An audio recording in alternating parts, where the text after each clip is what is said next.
Algunos comentarios que me faltó hacer en el video anterior sobre por qué trabajamos de esta manera y qué diferencia hay en trabajar en una ciudad en términos reales, de alguna manera, es la siguiente. Primero tenemos que considerar que nosotros vamos a estar profundamente interesados en preservar la estructura topológica de las conexiones en una ciudad y no tanto la estructura perfectamente geométrica. ¿Qué quiero decir con esto? Lo más importante, desde el punto de vista topológico, el grafo que está acá en el medio y el que está a la derecha son iguales. Yo podría deformar doblando el espacio de alguna manera eh, este, esta estructura tan lineal y tan regular y convertirlo en esto o viceversa, ir de un lado para el otro. Lo que es fundamental es que yo sé que para ir del vértice 1 al vértice 3 yo tengo que pasar o por el 2 o por el 4, no tengo una conexión directa y esto se preserva, esa noción topológica de conexión se preserva tanto en esta representación como en esta representación y eso es lo que es fundamental en una ciudad. Entonces, lo que se va a hacer en la práctica cuando uno represente con una linear network en R una ciudad es de alguna manera darle muchísima importancia a la noción topológica de conexiones entre puntos, entre vértices, y tratando también de alguna manera de mantener la estructura geométrica de la ciudad. Entonces se va a hacer como una relación de compromiso, siempre respetando la topología, pero se va a hacer una relación de compromiso entre tratar de mantener las formas en las que estas calles y avenidas lucen de alguna manera. Y la segunda noción fundamental tiene que ver con que en la práctica esta representación tipo grafo de red lineal que nosotros tenemos está embebida en el plano en nuestro caso. También podría estar embebida en el espacio tridimensional, pero en los casos prácticos nuestros, si pensamos en una ciudad como Buenos Aires, estamos claramente, la podemos pensar como una proyección en R2, en el plano. Entonces, estas redes lineales con las que vamos a trabajar tienen cada uno de estos vértices una posición específica en términos de latitud y longitud. Y estos segmentos lineales que conectan dos vértices van a ser efectivamente una recta que va a viajar por el plano, por R2. Entonces, es fundamental entender que estas redes están embebidas en R2, pero que justamente no podemos trabajar como si fuera R2. ¿Por qué? Bueno, es muy obvio cuando uno ve una ciudad. Si yo ando en auto por la ciudad, claramente no puedo meterme en el medio de un parque. Bueno, salvo que quiera cometer algún tipo de infracción de tránsito. Pero en general no puedo meterme en el medio de un parque. Y no puedo atravesar una manzana eh, en cualquier momento de la manera que yo quiera. Entonces no me puedo mover realmente en el plano como si fuera un plano perfecto, suave, continuo en R2, sino que me tengo que mover forzosamente a través de calles y avenidas.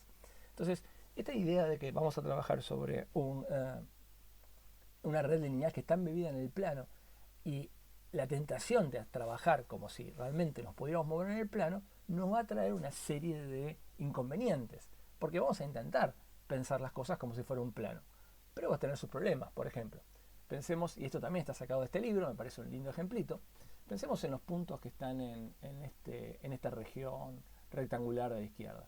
Si yo miro estos puntos y me hago la pregunta de si veo acá un comportamiento aleatorio, yo por cómo están ubicados podría pensar que por los espacios que ocupan, podría pensar que son aleatorios, pero si me presto un poco de atención en las direcciones, me voy a dar cuenta que hay como estructuras de alineación direccional de los puntos, que no parece producto del azar. Fíjense que acá hay como una estructura direccional, acá también, acá también. Esto claramente no parece, visto desde el plano, el resultado de un proceso de complete spatial randomness, de ninguna manera.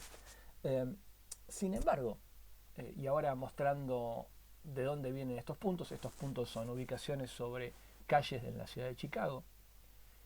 Eh, Estos puntos realmente fueron generados con una distribución de Poisson homogénea, o sea, una distribución que obedece a la completa spatial randomness sobre esta estructura lineal.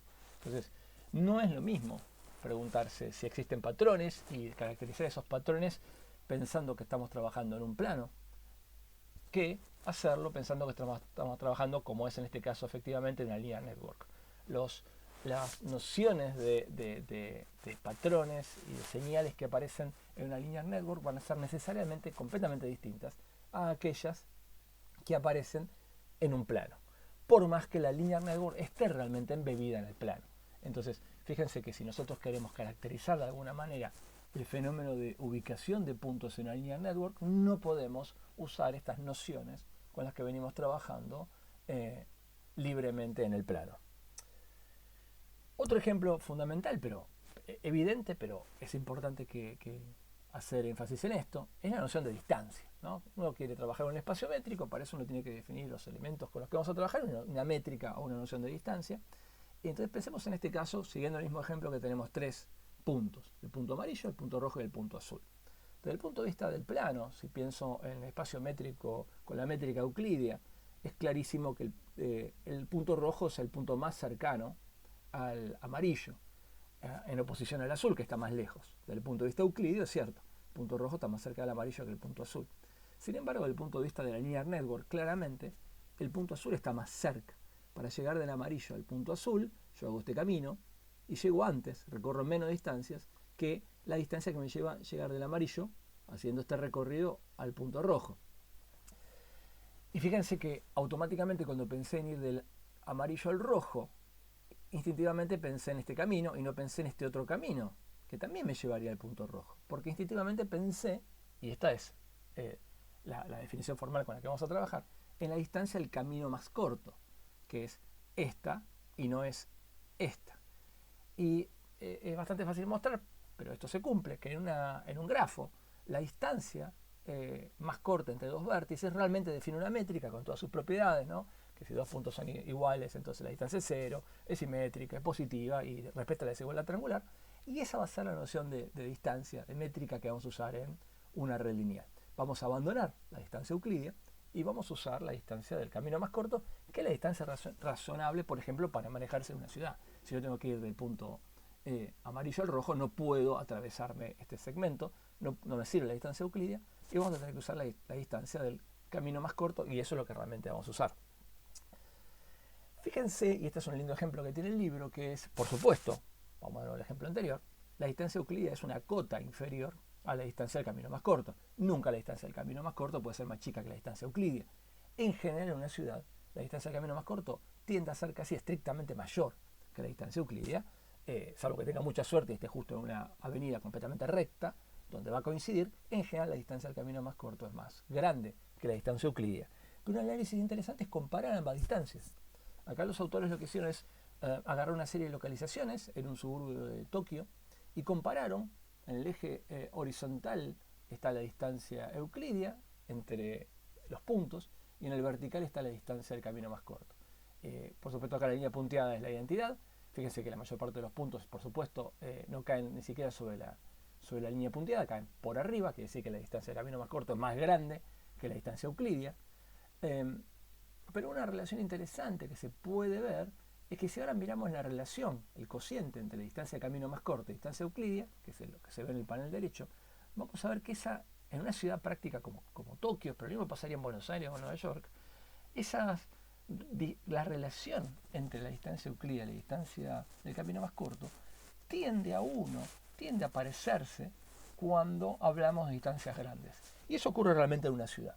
En una ciudad, por supuesto que no es lo mismo ir en forma euclídea de este punto hasta este punto, pero cuando hablamos de distancias grandes, tienden a parecerse más que cuando hablamos de distancias chicas. En distancias chicas, como en este ejemplito que está acá, puede haber una mayor diferencia entre la distancia euclídea y la distancia del camino más corto. Esa diferencia desde el punto de vista relativo, proporcional, tiende a disminuir cuando las distancias son grandes. Y uno puede pensar que esto siempre es así cuando uno refina de alguna manera la estructura. Si yo hago un refinamiento, aumento la granularidad de la red lineal, eso va a tender a ser más fuerte y las distancias del camino más corto se van a aparecer las euclídeas. Bueno, eso no es, desde el punto de vista matemático, necesariamente cierto. Los autores ponen acá un ejemplo que me parece muy bonito. Si yo quiero ir del punto 1 al punto 3 en esta red lineal, no me importa que siga agregando en esta estructura circular radial, agregando caminos, la distancia del punto 1 al punto 3, la distancia del camino más corto va a ser siempre la misma, y algo parecido pasa en esta estructura donde la distancia del camino más corto es básicamente la distancia Manhattan. Por más que yo siga agregando acá más arterias verticales y horizontales, no va a cambiar la distancia del camino más corto. Entonces, algo que parece muy intuitivo y que parece deducirse de esta idea de lo que ocurre es que la distancia euclídea se parece a la distancia del camino más corto en redes más densas en términos de conexiones. Eso en la práctica tiende a ser así, pero no necesariamente ocurre así desde el punto de vista puramente formal o matemático.